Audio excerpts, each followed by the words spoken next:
Nuevo bloque en La Voz de la Ciudad y nos metemos de lleno en cuestiones que tienen que ver con el mundo, noticias internacionales. Vaya si hay mucho para analizar en materia geopolítica con todo lo que está pasando en nuestro mundo y vamos a comenzar hablando de la posible reunión entre Zelensky y Putin, Ucrania y Rusia, con un Donald Trump que se presenta como mediador, con líderes europeos que también intentan que esta reunión se dé para lograr la paz en Ucrania. Claro que esto tiene un costo y vamos a analizar esta cuestión con alguien entendido en el tema. Por eso estamos en contacto con Alejandro Launagaray, es analista internacional, para saber el verdadero alcance que puede llegar a tener este encuentro. ¿Qué tal, Alejandro? Bienvenido. Aquí Eleonora Richmüller te saluda. ¿Cómo estás? Hola, Eleonora, un gusto saludarte, gracias por llamar y es un placer, ¿eh? Lo mismo. Alejandro, ¿qué tan posible es que efectivamente se vean las caras después de años de conflicto Zelensky y Putin con un Donald Trump que aparece ahí como negociador y que definitivamente se logre la paz en Ucrania? Bueno, estamos hoy, desde que se inició este conflicto, por lo menos en los últimos 3 años, porque es un conflicto de más larga data, ¿no? Pero de los últimos 3 años es el momento que estamos más cercanos a una posible solución. No es seguro, pero una vez que se concretó la reunión, la cumbre en Alaska entre Trump y Putin, ahí realmente se sentaron los dos grandes poderes, ¿no? De los tres, Sí. hay tres grandes poderes en el mundo hoy: Estados Unidos, Rusia y China. Hay que ver qué pasa con la India, hay que ver qué pasa con la Unión Europea, que está ahí en una crisis identitaria, podemos decirlo, ¿no? Sí. Pero una vez que se sentaron a hablar los grandes, no se sientan a hablar en vano y no se sientan a hablar para los medios, se sientan a hablar en serio. Y Trump, vimos en estos últimos días un cambio en su discurso, en realidad en los modos, ¿no? Por supuesto, no puedo estar todo el día viendo los medios y todo lo estamos viendo a Trump todo el tiempo a los gritos, amenazando, incluso muchas veces despreciando, insultando a otros. Esta vez, después de la reunión con Putin, dijo, bueno, ahora voy a hablar con Zelensky, voy a hablar con los europeos, los recibió ayer muy bien. Ahora Trump está negociando en serio, él quiere en serio el Premio Nobel de la Paz. Hay dos cuestiones. Hay una cuestión de, por supuesto, personal, de ego, de querer ser él el que ayude a terminar este conflicto, como él en estas últimas horas dice, bueno, ya terminé como 6 guerras y esta es otra más, quiere el Nobel de la Paz, está muy bien que se lo den después, si se termina esto, está Me todo caigo y me perfecto, a nadie levanto, le va. Alejandro, sí. Me- Eh, bueno, sí, es así, exactamente. Y después está el rol de Estados Unidos en Europa, porque Estados Unidos, y Trump en particular, quieren ser ellos los que controlen las cuestiones en Europa, no quieren dejar que Europa solucione solo sus cosas, porque la geopolítica y la historia política de los Estados Unidos, y están los libros de historia y los libros de estrategia norteamericana, determinan e indican que si Estados Unidos pierde el control en Europa y pierde su voz y su poder en Europa del Este, queda aislada.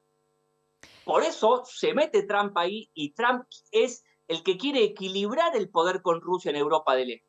Por eso se mete también, ¿no? Bien, pensaba en el costo que esto tiene. A ver, por supuesto que en lo inmediato quiero la paz yo, me imagino que todos deben querer la paz allí en Ucrania de una manera bastante Sí, por supuesto. definitiva, ¿no? Pero la realidad es que esto tiene un Sí. costo también, ¿no? Porque no es que Putin se sienta a negociar, firma la paz y se va a su casa. ¿Qué pasa con Crimea? Digamos, hay una zona que Ucrania va a tener que ceder. Yo lo veo a Ucrania casi como un partícipe necesario, digamos, no es protagonista de la historia, es víctima, ¿no?, de la situación claramente, pero la verdad es que pareciera que esto lo arreglan los grandes popes y, en definitiva, Zelensky lo mira por televisión y un poco va a firmar lo que lo inviten a firmar. ¿Crimea está en juego? ¿Qué está en juego para Ucrania para lograr la paz? ¿Qué va a perder? ¿Qué Mira, es perdió? claramente así y así lo indican las grandes teorías de las relaciones internacionales, ¿no? Como analizamos la economía con teorías económicas y todas las relaciones internacionales tienen su acervo teórico y explican que las cuestiones importantes y las cuestiones de peso, sobre todo en Europa del Este, que es una región crucial en la historia del mundo, se definen entre los grandes poderes, ¿no? Que son los que toman finalmente las decisiones. Ucrania ha sido a lo largo de la historia, en los últimos 800, 900 años, ha sido partida, dividida en distintas guerras entre los occidentales y los eslavos. No es la primera vez, esta es una más de 10 guerras en las cuales se han repartido este territorio. Para Rusia, la región que mira al Mar Negro, por eso si vemos las zonas que Rusia tomó, son las regiones que miran al Mar Negro, porque Rusia históricamente siempre ha buscado acceder a los mares cálidos, ¿no? Y el Mar Negro es clave para su proyección de poder.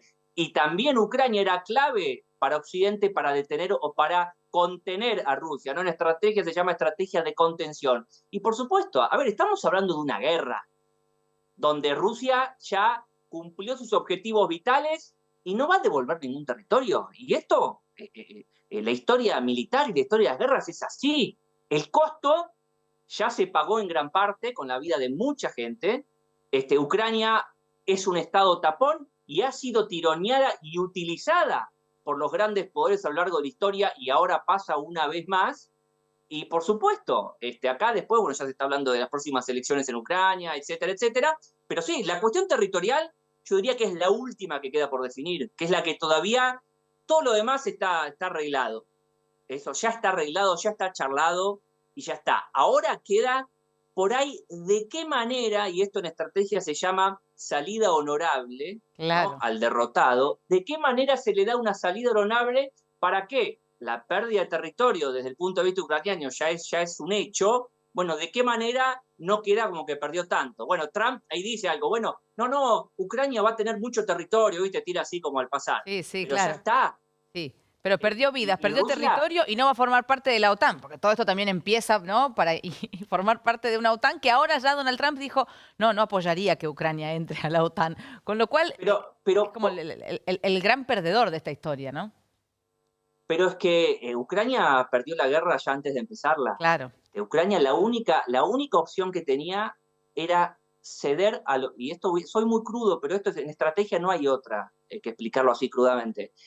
Ucrania la única opción que tenía para no perder era evitarla, la guerra. Total. Era ceder, pero vamos a ser claros, porque yo explico esto con un ejemplo, sobre todo cuando en televisión, que el tiempo es tirano, ¿no? Sí. Es como si Zelensky 5 días antes del 24 de febrero del 22 dijo que Ucrania, en Múnich, en una conferencia, dijo que Ucrania tenía que renunciar al acuerdo de Budapest, o sea, que Ucrania tenía que volver a tener más nucleares, ¿no? Entonces, es como si hoy México dice, ¿saben qué? Yo le voy a comprar armas a Rusia y a China y voy a tener armas nucleares. Y Estados Unidos en los 2 días lo derroca el gobierno. Está claro, ¿no? está una clarísimo. gran potencia.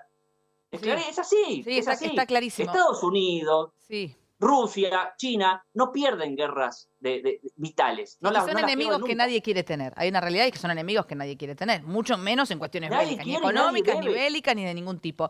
Alejandro, exactamente. Me queda poco tiempo, pero no quiero dejar de hacerte una última pregunta y ya trasladarte hacia otro conflicto bélico, lamentablemente, que tiene que ver con lo que está pasando en la Franja de Gaza, ¿no? Este plan que ha presentado Israel en pos de una ocupación de Gaza y un principio de acuerdo que trascendió en las últimas horas con Hamás para que haya, bueno, allí un cese al fuego. Bueno, ¿qué información tenés con respecto a lo que está pasando allí o puede llegar a pasar en estas horas? No, bueno, a ver, la intención de Israel es claramente y lleva adelante una estrategia y una política expansionista, ¿no? Desde hace tiempo, por supuesto, desde que inició esta guerra, bueno, dominar Gaza era uno de sus claros objetivos, como también dominar parte del sur de Siria. Es una estrategia geopolítica expansionista porque es un estado muy pequeño, rodeado de enemigos, y bueno, lo que sí está cometiendo atrocidades tremendas. Este acuerdo de alto al fuego, haya o no acuerdo de alto al fuego, la estrategia israelí sigue adelante, apoyada y respaldada por los Estados Unidos, que si no fuera por el respaldo norteamericano, bueno, no podría llegar a este punto o a lo que está haciendo ahora son tácticas de guerra medievales, son de guerras medievales, generar hambruna para debilitar al enemigo, pero